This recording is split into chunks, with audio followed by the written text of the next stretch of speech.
इस दुनिया में जो चीज दिखाई देती है ना, सबको पदार्थ कहा जाता है। चाहे वो लकड़ी हो, कुर्सी हो, टेबल हो, जल हो, घी हो, तेल हो, कुछ भी हो, वो पदार्थ कहलाता है। यानी वह वस्तु जो स्थान घेरे, जिसमें द्रव्यमान हो, उसे पदार्थ कहा जाता है। तो कोई भी पदार्थ हो, उसको हम लोग दो भागों में बांटते हैं। एक भाग होता है पदार्थ का वर्गीकरण। Cut cut cut cut.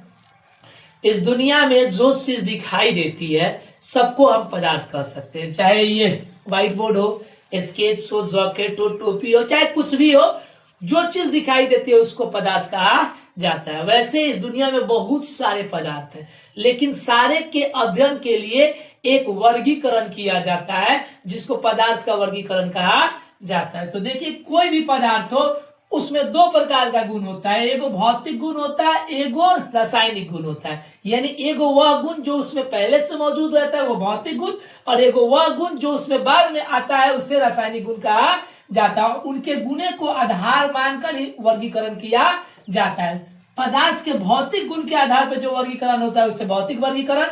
पदार्थ के रासायनिक गुण के आधार पर जो वर्गीकरण होता है, उससे रासायनिक वर्गीकरण कहा जाता है। भौतिक वर्गीकरण को तीन भागों में बांटा जाता है, जिसको ठोस, द्रव और गैस कहा जाता है। रासायनिक वर्गीकरण को दो भागों में बांटा जाता है।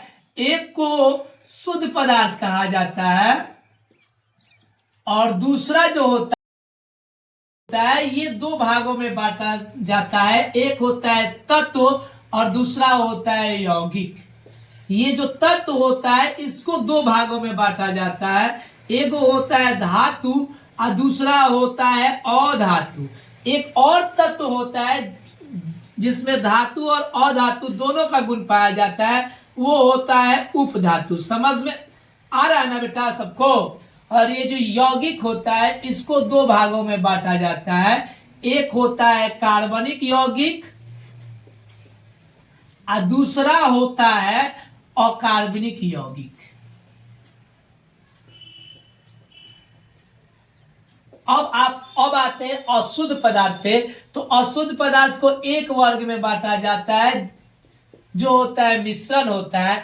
मिश्रण को दो भागों में बांटा जाता है। एक होता है समांगी मिश्रण और दूसरा होता है विषमांगी मिश्रण।